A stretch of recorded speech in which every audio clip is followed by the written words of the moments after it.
We are your home theater and AV questions answered. This is AVRant. Want your home theater or AV question answered by Tom and Rob? Send it to question@avrant.com. Welcome to AVRant. I'm Tom Andry, and I'm here with Rob H. Jim. All right, this one right here has got me completely off kilter. So I know Rob hopefully has got this figured out because I know I don't. Jim and I emailed, so I think we've mostly sorted it through. But I think it's still beneficial for other listeners. So that's yeah, because you've got me all twisty turning on this thing. So Jim is the guy who's got the OLED and then like the 1080p projector. Okay, correct. So he wants to be able to send 4K to one and 1080p to the other, but not at the same time. Correct.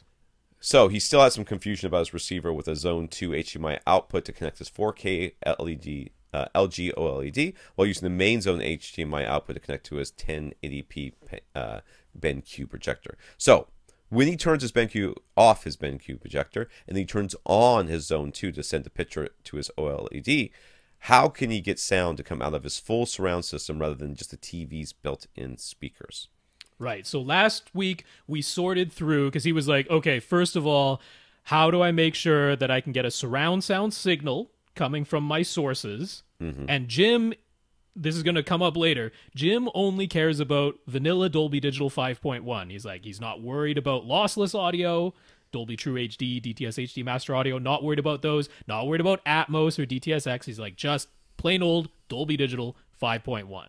So he's like, first of all, how do I get that out of the Zone 2 HDMI output? Because he was under the impression that Zone 2 is limited to stereo, which I fully understand. A lot of things mention Zone 2 being limited to stereo. But we sorted out last week. Yeah. This is a Zone 2 HDMI output. And it just kind of, whatever comes in via HDMI gets passed through the Zone 2 HDMI output. You could actually connect another AV receiver to the Zone 2 side, HDMI output and get full everything would just pass through. Yeah. So we sorted through that. He's like, okay, cool. I can get sound to my OLED's built-in speakers. That was solved. But now he's like, sometimes I want to use the OLED TV with the full surround sound system, with not the TV's built-in Can't you just send the receiver's input to be whatever the input is that the Zone 2's using, and you get surround sound?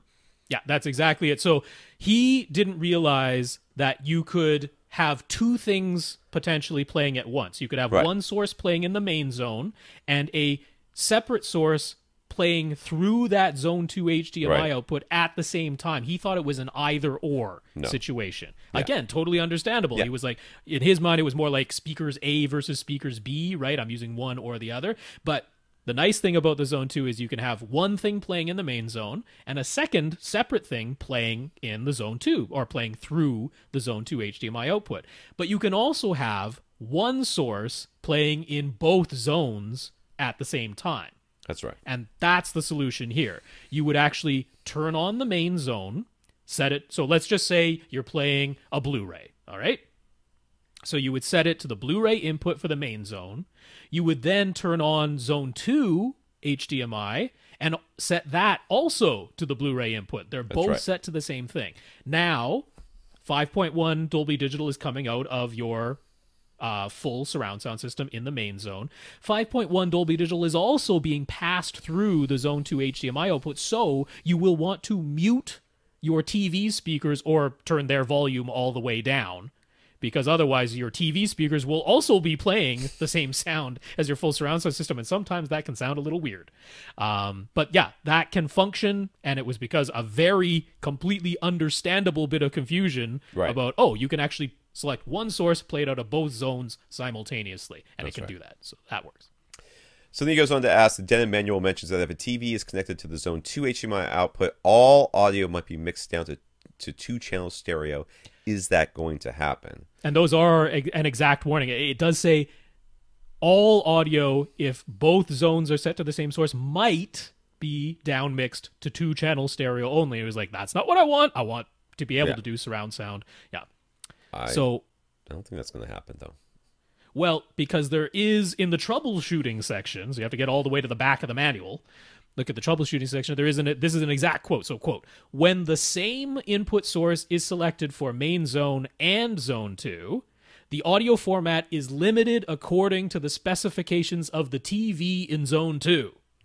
So that's the exact scenario we've got. TV connected to the HDMI zone 2 output. But it can usually receive Dolby Digital, though, right? Well, not all can, right? Not all can take Dolby Digital 5.1 as an input. But the LG OLEDs can. There you go. So, again, this works because he's okay with using nothing but Dolby Digital 5.1. Let's say he wanted full lossless audio or he wanted Atmos. Now, this would be a problem, right? Because if you try to send Atmos to the Zone 2 HDMI output, the TV is going to look at that and go, I have no idea what to do with an Atmos signal. Doesn't decode Atmos. And therefore, all audio, including the main zone, since both the main zone and zone 2 are playing the same thing in this scenario, would be limited to whatever the TV can understand. So the earlier warning was there because some TVs can only accept 2-channel stereo. So that's why it said it might get down mixed to 2-channel stereo, but they make it clearer in the troubleshooting. It's limited to the specifications of the TV. So in Jim's case, it works because everything can accept Dolby Digital 5.1. Good. Sorry, I was deleting the email. He was told on AVS forum, this is my... Don't go there, look. Don't go there. That he should opt for a receiver model with mirrored HDMI outputs rather than independent main and zone 2 HDMI outputs. So can we clarify how that would work? First of all, what we're talking about already works. So if they're mirrored, won't you run into even more problems than what you're... Well, potentially. Because this whole thing, this whole notion of connecting the LG OLED to a Zone 2 HDMI output, that whole notion came about because we've had the experience where, let's say you do what you would normally do, right, which is you connect the 4K LG OLED TV to the main Zone HDMI output, your main HDMI output. And then you say, okay, now I want to turn off that TV, that 4K TV. I want to turn on my 1080p projector and play the same source I was just watching on my 4K TV. Now, let's say that source is a Chromecast Ultra or a Roku Ultra or some other thing that is capable of sending 4K video, right? Right. So it was just sending 4K video through your receiver to your 4K OLED TV, and that was all working fine. Then you turn off that 4K TV, you turn on your 1080p projector, and now you get a warning that says, this display is not HDCP 2.2 compatible. Right. And you go, well, can't you tell that my 4K TV is off and my 1080p projector is on? So, yes, down convert everything to 1080p, but just give me a 1080p signal. Don't try to send 4K. I don't have a 4K display turned on right now. Well, unfortunately, we've had the experience where even though the TV's in standby, I like to say instead of standby, it's in a ready state. Yeah. Right? Because a lot of TVs do that.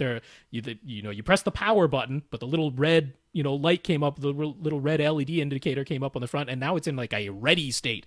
And the sources still detect that there's a 4K television out there somewhere on the signal path, and they're like, oh, cool, send it 4K. And then it's like, oh, but there's another display here that isn't 4K, so let's just send them nothing, because clearly that's what they wanted. So that's what we're afraid of. Yes. Now, if everything worked the way that it should, they're actually kind of right. Because if you had the mirrored output, you turn off the 4K TV, you turn on the 1080p projector, now you could have full lossless audio going because you could send that to the main zone and then send only the video to your 1080p projector because it doesn't need audio. All of that is the way it should work. Unfortunately, it's not the way that it does work. Part of the problem here is it's the copy protection. It's HDCP. the copy protection. Yeah. But, you know what? If you get a HD Fury, all of this goes away. Oh, yeah.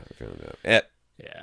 But what also is part of the problem here is that people got really irritated waiting for, lock-ons to happen. And yes, that's HDCP problem, but that's why we have this sort of ready state. because Yeah. they're trying to reduce the amount of time that it takes for your TV or display, whatever it is, to lock in to the HDMI signal and to recognize that. I mean, how many times, if you've, I mean, maybe you guys have not experienced this. I know I have, where you're switching inputs and it's like blinks, it blinks, it blinks, it blinks, it comes, it goes, it comes, it goes, and then finally it locks in. You're like, Right. what is going on? I used to be able to switch inputs all the time when I had component video, and this Right. was never an issue. But now it is, and it's because of HDCP. So what are they doing? They're trying to give you this instant preview. What does that mean? That means everything is being locked onto at all times, just to make sure that you can switch as quickly as possible. Well, that's good, but at the same time, it causes problems like what we're having right now, which is I have two different displays with two different output capabilities, and my receiver is going crazy because of it. Yeah. It's a problem. It is. It's not a problem that all of us have, but it's definitely a problem some of us. Want your question answered? Send it to question@avrant.com.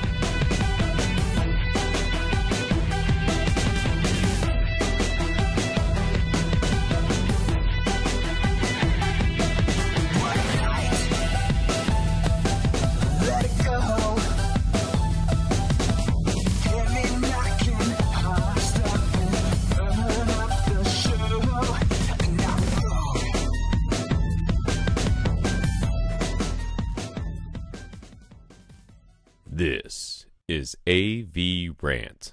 Now go out and listen to something.